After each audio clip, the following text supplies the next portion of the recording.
ఈరోజు కీర్తిశేషులు శ్రీ కింజరాపు ఎర్రన్నాయుడు గారి ముద్దుబిడ్డ కేంద్ర మంత్రివర్యులు పౌర విమానయాన శాఖ మంత్రులు దేశంలోనే అత్యంత భిన్న వయసు కలిగినటువంటి కేబినెట్ మంత్రిగా కేంద్ర కేబినెట్ మంత్రిగా బాధ్యతలు చేపట్టినటువంటి వ్యక్తి మన శ్రీకాకుళం జిల్లా కీర్తి ప్రతిష్టలను జాతీయ అంతర్జాతీయ స్థాయిలో తీసుకెళ్లినటువంటి వ్యక్తి పార్లమెంటులో మన శ్రీకాకుళం యొక్క ఖ్యాతిని ఇనుమడింపజేసినటువంటి వ్యక్తి అలాగే మన రాష్ట్ర విభజన తర్వాత అత్యంత దయనీయ పరిస్థితుల్లో మనం ఉంటే మన రాష్ట్రం యొక్క హక్కుల సాధన కోసం అలాగే గౌరవ ముఖ్యమంత్రి వర్యులు నారా చంద్రబాబు నాయుడు గారి సూచనల మేరకు మన రాష్ట్ర ప్రగతి కోసం పాటుపడినటువంటి వ్యక్తి శ్రీ కింజరాపు రామ్మోహన్ నాయుడు గారి జన్మదినం సందర్భంగా ఈరోజు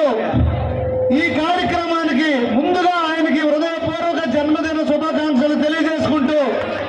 ఈ కార్యక్రమానికి విచ్చేసినటువంటి ఎన్డీఏ కూటమి బీజేపీ జనసేన తెలుగుదేశం పార్టీ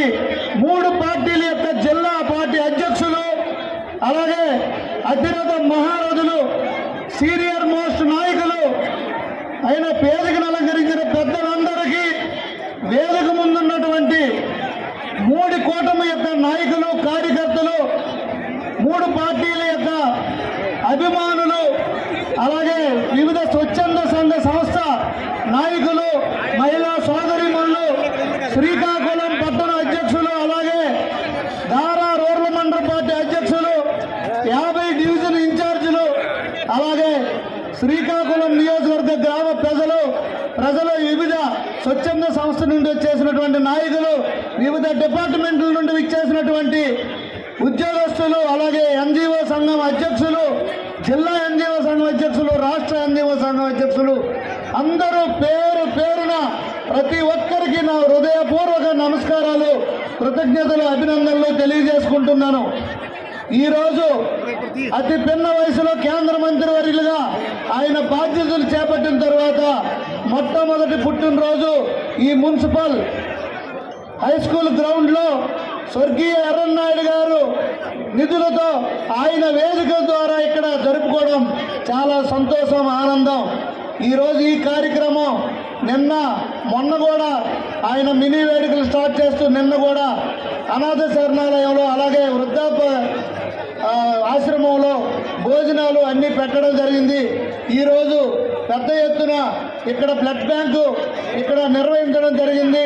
అలాగే ఇప్పుడు ఈ కార్యక్రమంలో కేక్ కటింగ్ అయిన తర్వాత రిక్షా కార్మికులకు దుప్పట్ల పంపిణీ జరుపుతాం. అలాగే నిరుపేద మహిళా సోదరిమణులకు చీరల పంపిణీ కూడా చేపట్టడం జరుగుతుంది. తరువాత ఇక్కడ అన్నదాన కార్యక్రమం జరుగుతుంది కనుక ప్రతి ఒక్కరూ అందరూ కూడా భోజనం చేసి వెళ్ళవలసిందిగా కోరుకుంటూ ఈరోజు ఈ కార్యక్రమాన్ని ఒక పండుగ వాతావరణంగా ప్రతి ఒక్కరూ తమ వంతు బాధ్యతగా తీసుకొని ఇక్కడ ఎంతో ఆహ్లాదకరంగా ఘనంగా జరిపినందుకు మీ అందరికీ పేరు పేరున నా హృదయపూర్వక నమస్కారాలు తెలియజేసుకుంటూ అలాగే జిల్లా తెలుగు యువతకి అలాగే పట్టణ తెలుగు యువతకి టీఎన్ఎస్ఎఫ్ టీంకి ప్రతి ఒక్కరికి కూడా పేరు పేరున నా హృదయపూర్వక ఐటీడీపీ టీంకి నా హృదయపూర్వక నమస్కారాలు తెలియజేసుకుంటూ రామ్మోహన్ నాయుడు గారు ఈరోజు ఈ పదవి చేపట్టడానికి ముఖ్య కారణం గౌరవనీయులు ముఖ్యమంత్రి వర్యులు శ్రీ నారా చంద్రబాబు నాయుడు గారు అలాగే ఇంకో యువ నాయకులు లోకేష్ అన్న గారు అలాగే ఉప ముఖ్యమంత్రి వర్యులు జనసేనాని మన పవన్ కళ్యాణ్ గారు అలాగే కేంద్ర మన ముచ్చటగా 3వసారి ప్రధానమంత్రిగా పదవి చేపట్టి దేశాన్ని ప్రపంచంలోనే 3వ స్థానంలోకి తీసుకెళ్లి అభివృద్ధి పదంలో పరిగెత్తిస్తున్నటువంటి మన కేంద్ర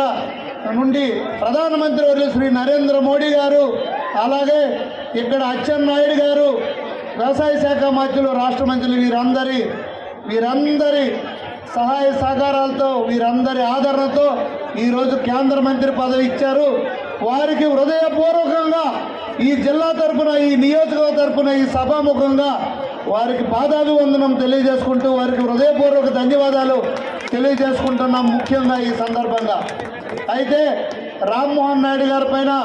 చాలా బరువు బాధ్యతలు ఉన్నాయి. ఎందుకంటే జిల్లా అభివృద్ధితో పాటు ఆయన పార్లమెంటరీ నియోజకవర్గ అభివృద్ధితో పాటు రాష్ట్రాన్ని ఎక్కువ నిధులు తేవడం కోసం, అలాగే మరిన్ని అభివృద్ధి కార్యక్రమాలు చేయడానికి కోసం నారా చంద్రబాబు నాయుడు గారికి ఆయన కుడి భుజంలాగా ఉండి ఈ రాష్ట్ర అభివృద్ధికి కృషి చేయడం ఒక బాధ్యత. అలాగే ఈరోజు ఆయన చిన్న వయసు అయినప్పటికి కూడా నిన్న కూడా చెప్పడం జరిగింది, ఆయన ఎంతో చురుకుగా ఆయన బాధ్యత నిర్వర్తిస్తూ మొదటి 5 మంది కేబినెట్ మంత్రుల్లో ఆయన ఒకడుగా అయ్యాడంటే మొన్న పురంధరేశ్వరి గారే స్వయంగా రాజమండ్రిలో కొనియాడిన పరిస్థితి. ఆయనే ఒక పిఎస్గా సెల్ ఫోన్లోనే డ్రాఫ్టింగ్ చేసుకుంటూ అవసరమైతే అత్యవసరంగా ఆర్డర్స్ ఇస్తూ దేశం అంతా నలుమూలలా తిరుగుతూ అంతర్జాతీయంగా కూడా ఎన్నో మీటింగులు పెట్టి ఈ మధ్య ఢిల్లీ స్థాయిలో కూడా చేస్తూ ఫస్ట్ కాన్వికేషన్ కూడా మొన్న వారణాసిలో కూడా ఇవ్వడం జరిగింది. అలాగే ఎన్నో మంచి కార్యక్రమాలు చేపడుతూ మన భోగాపురం ఎయిర్పోర్ట్కి ప్రతి నెల అక్కడ పరుగులు పెట్టిస్తూ ప్రతి నెల దాన్ని రివ్యూ చేస్తూ, అలాగే రేపు రాబోయే రోజుల్లో శ్రీకాకుళంకి మరొక ఎయిర్పోర్ట్ని తేవడానికి కోసం కూడా ఆయన కృషి చేస్తూ ఎన్నో మంచి కార్యక్రమాలని చేపడుతున్నందుకు ఆయనకు హృదయపూర్వక ధన్యవాదాలు తెలియజేసుకుంటూ ఆయన నిండు 100 ఏళ్ళు ఆయుర ఆరోగ్యాలు ఉండాలని, ఆయన మరిన్ని ఉన్నతమైన పదవులు చేపట్టాలని ఆ భగవంతుడిని ప్రార్థిస్తూ, ఇలా రామ్మోహన్ నాయుడు గారు చెప్పాలంటే 1 కాదు 2 కాదు, అతి చిన్న వయసులో ఇంత మంచి పేరు ప్రఖ్యాతులు గడించారంటే దాని వెనక ఎంతో ఆయన కృషి ఉంది. అలాగే ఇంకా మరిన్ని ఆయన పనులు చేపట్టి ఇంకా మరింత మంచి పేరు తెచ్చుకోవాలని నేను ఆయన్ని మనస్ఫూర్తిగా ఆ భగవంతుడిని ప్రార్థిస్తూ, ఇంకా ఎక్కువ టైం మాట్లాడితే ఎంతో చెప్పాలి.